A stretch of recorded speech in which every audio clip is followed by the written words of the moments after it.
Ian. What's your reflections a day on from last night?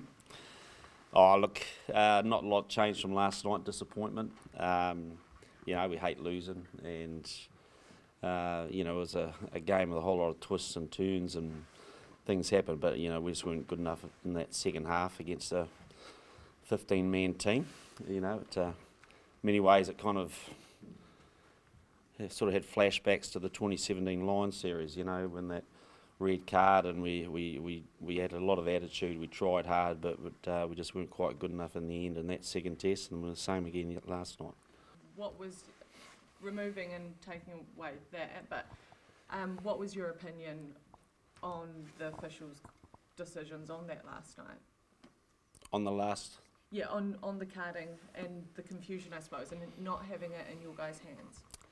Oh, look, there was clearly confusion around the red card and what could happen after that. And to be fair to everyone, it was a revolving door there for a little while. But you know, we're seeking clarification, and what happened was not what we thought should happen. So just confirming, in hindsight, you guys would have liked Artie Savia to be playing that game? Oh, there's no doubt. No doubt that we wanted Artie to go back on. I don't want to get bogged down in what happened in your game specifically, but there were another 2 yellow cards in the game after yours in Brisbane. Are you beginning to get a little bit concerned that the game's gone too far in one direction? Too many cards being shown for offences that don't necessarily merit, they're not necessarily within the spirit of rugby at the moment? Oh, personally, I think it's too far. You know, personally, you know, I think we're in danger of turning a game into a card festival. There were clearly strong messages sent out last week. There was a feeling that we should have had 4 yellow cards last week. So, and it seemed to be the mindset that went into this game. So, you know, it is what it is though. And you know, I think if you look at our cards, you just got to look at them singularly, and we get the Leicester one. I think that's incredibly unfortunate, but they're the rules. So I don't think there's anything in that one.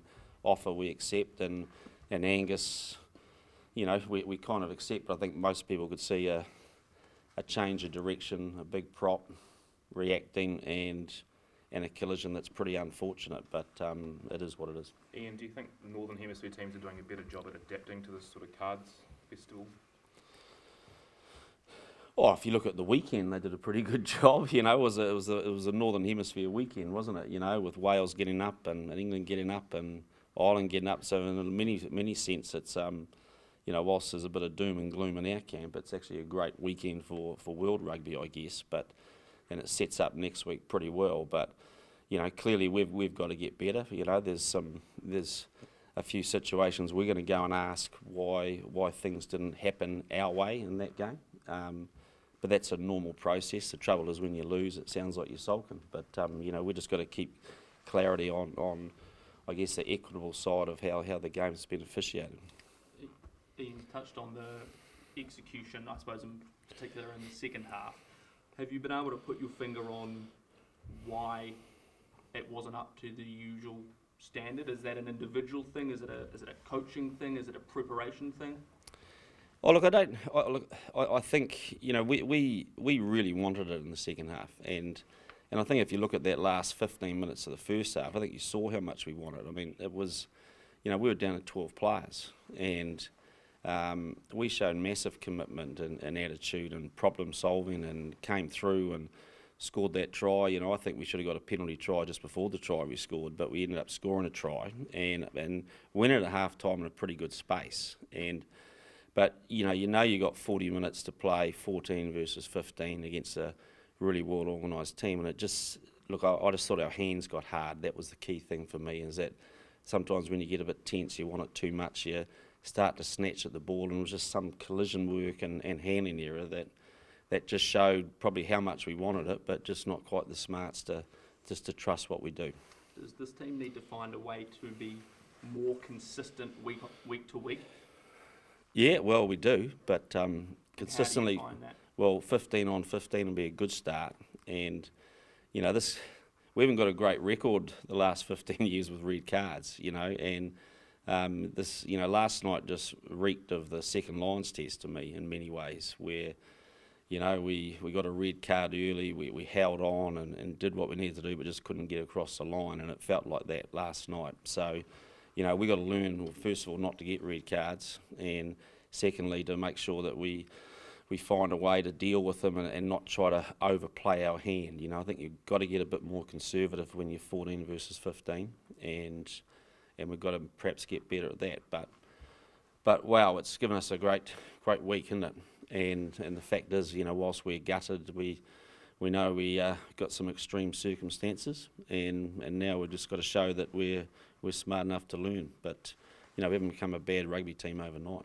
In terms of the fitness of your squad, guys like Angus, this head clash, can you give us a bit of an update, Caleb Clark and the like? How's your squad looking overall? Oh, the squad's, Caleb won't be right. He's just not quite there. So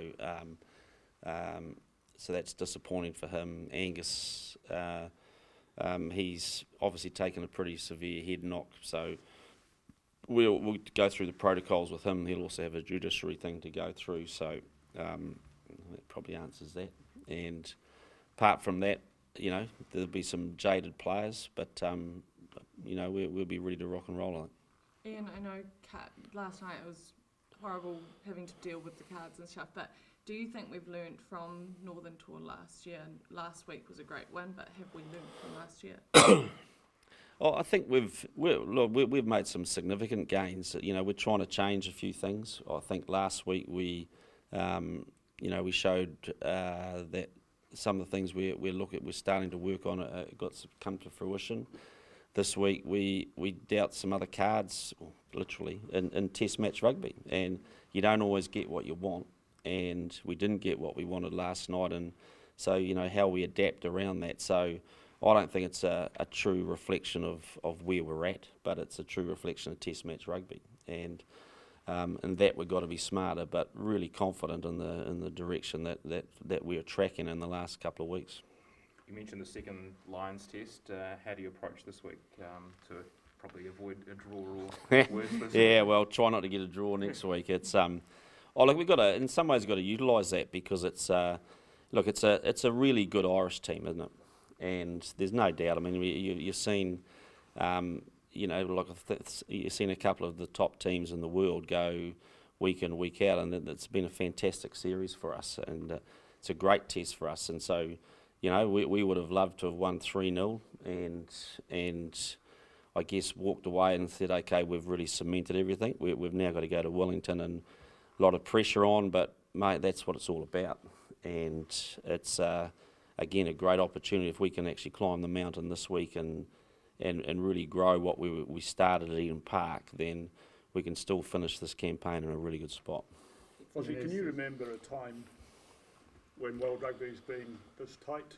In terms of last week we saw Southern Hemisphere teams all win this week, Northern Hemisphere feels like top 8 could all beat each other at any given day. Have you recalled a time quite like that? Nah, look, not like this. I think it's you know, it's kind of what everyone wanted, except we didn't want it, and so it's the fact is there's some strong teams out there, and look, I know our fans and that we hate losing, and it hurts like anything, and but you know, we've got a lot of belief inside this camp. We still want to be number one. I mean, you look at last night, I think if we'd won, and with Wales, when we might have even gone to number one in the world, that's how tight it is, you know. But the reality is that we've got a bit of growth to do. We know that, and we've got some players who are learning quick, and there's no room for error. You know, when you're playing Ireland, then you've got a couple against South Africa. So, but you know, I've stated right at the start, that's what this team needs right now. And I know it's hurting, but we'll get there. Paul, do you want to jump in? And is Sam Whitelock going to be available this weekend? Because I think you made no secret of the fact that, you know, Scott Barrett would have been 6 if he would have been available.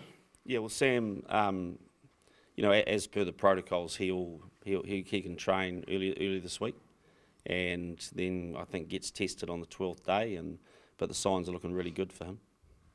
And is Tupou rejoining the squad? Tupou? Right. Yes, yeah. You know, he's. I think he gets out of isolation later today, and so we'll assess him, and he'll join up with us either tonight or tomorrow morning. Last question, guys. Ian, do you think that we have the right skill set for the physicality of these Northern Ireland or Northern Hemisphere teams? Yeah, I do. You know, I got you know, total belief in that side of it. I think you know, and if you know, like if you judge us on each game, I guess there'll be moments in each game that you get the answer is that we weren't quite physical enough. But no, we know that when we're in the house and when we play physically, that we're a very physical rugby team.